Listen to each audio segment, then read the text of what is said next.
প্রিয় শিক্ষার্থীরা, আসসালামু আলাইকুম। আশা করি সবাই ভালো আছো। আজকে আমি চলে আসলাম আরেকটি নতুন পর্বে।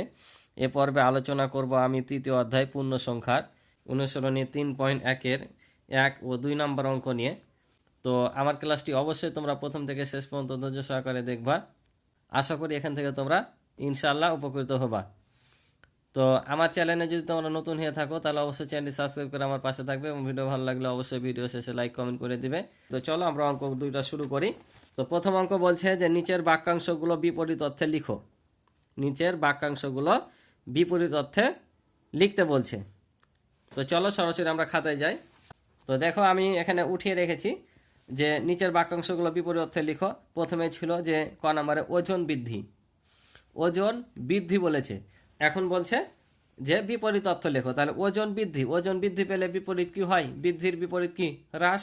তাহলে আমরা এখানে কি লিখবো? ওজন হ্রাস।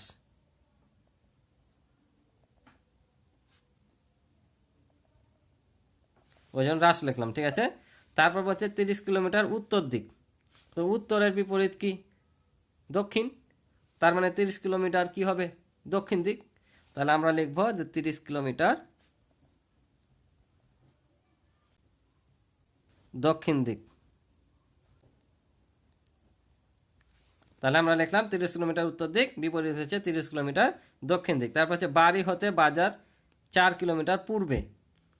বাড়ি হতে বাজার 4 কিলোমিটার পূর্বে। তাহলে পূর্ব দিকের বিপরীত কি? পশ্চিম দিক। তাহলে আমরা লিখবো এখানে বাড়ি হতে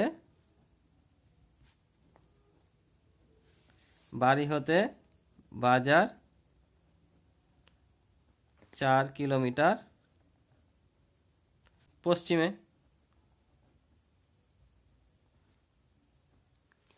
এই তো উত্তর। তারপর বলছে দেখো 700 টাকা ক্ষতি। তো ক্ষতির বিপরীত কি? লাভ।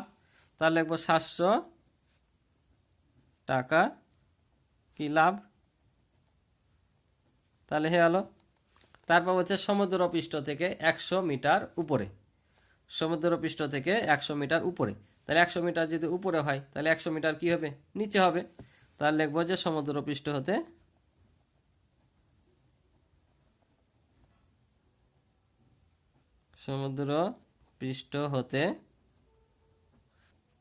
100 মিটার নিচে। এ তো ছিল 1 নাম্বার অঙ্কের অ্যান্সার। কি খুব কি কঠিন? একেবারে ইজি অঙ্ক। তো চলো 2 নাম্বারটা দেখি। তো এবার দেখো বলছিল তাহলে নিচের বাক্যগুলোতে উল্লেখিত সংখ্যাগুলো উপযুক্ত চিহ্ন সহকারে বসাও। অর্থাৎ এখানে যে কথাগুলো এরা বলেছে এদেরকে কি চিহ্ন সহকারে বসাতে হবে। কোন চিহ্ন? যোগ বিয়োগ চিহ্ন সহকারে বসাতে হবে। তা কিভাবে এটা করতে হবে? যখন পজিটিভ কিছু হবে তখন হচ্ছে কি? প্লাস হবে। অর্থাৎ ধনাত্মক যখন বুঝাবে তখন প্লাস, আর ঋণাত্মক যখন বুঝাবে তখন হবে কি?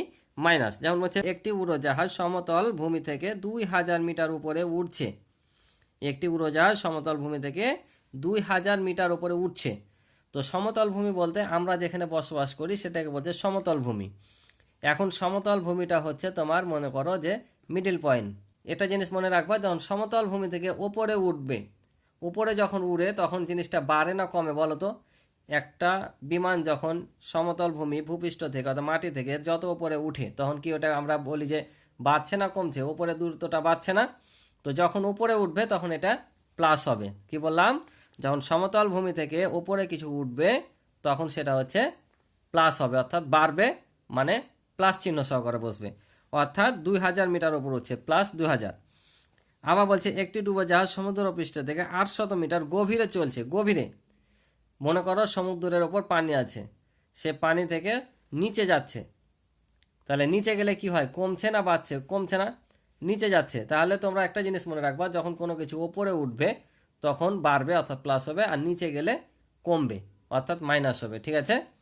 যেমন এখানে তোমরা করলা ওজন বৃদ্ধি, ওজন হ্রাস, তারপরে যে এত টাকা ক্ষতি, লাভ। ক্ষতি হলে কি? টাকা কমে, তাহলে এটা মাইনাস হবে। আর যদি লাভ হতো তাহলে প্লাস হতো। ঠিক এমনই উড়োজাহাজটি যখন উপরে উঠছিল তখন বাড়ছিল ক্রমান্বয়ে, ওই জন্য প্লাস। আবার একটি ডুবোজাহাজ সমুদ্রের পৃষ্ঠের নিচে যাচ্ছে, তাহলে এটা হচ্ছে মাইনাস। ঠিক আছে? এটা হবে মাইনাস। 200 টাকা ব্যাংকে জমা রাখা। 200 টাকা ব্যাংকে জমা রাখা, এগুলো আমি কিন্তু খাতায় করে দিব, আমি জাস্ট আগে বুঝিয়ে দিচ্ছি তোমাদের, ঠিক আছে। 200 টাকা ব্যাংকে জমা রাখা।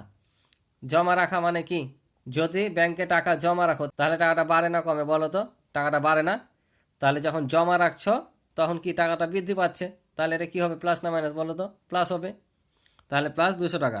তারপর 700 টাকা ব্যাংক থেকে ঋণ নেওয়া হলো। ঋণ মানে কি, ধার নেওয়া হলো, তাহলে এটা আমাকে পরিশোধ করা লাগবে, ঠিক আছে।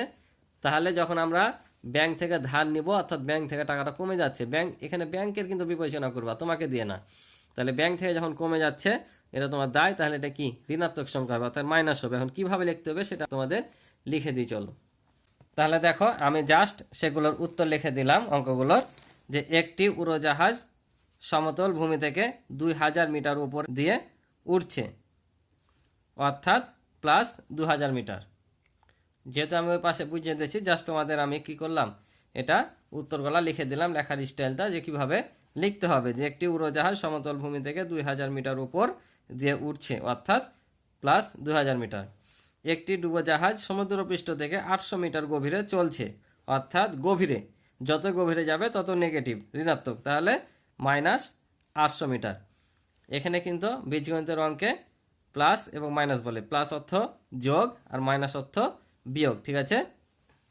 ডিভাইডেড মানে জানো ভাগ, আর এখানে ইনটু সংক্ষেপে বলে গুণ। তারপর 200 টাকা ব্যাংকে জমা রাখা, অর্থাৎ ব্যাংকে টাকা বাড়ছে, ওই জন্য প্লাস 2000 টাকা।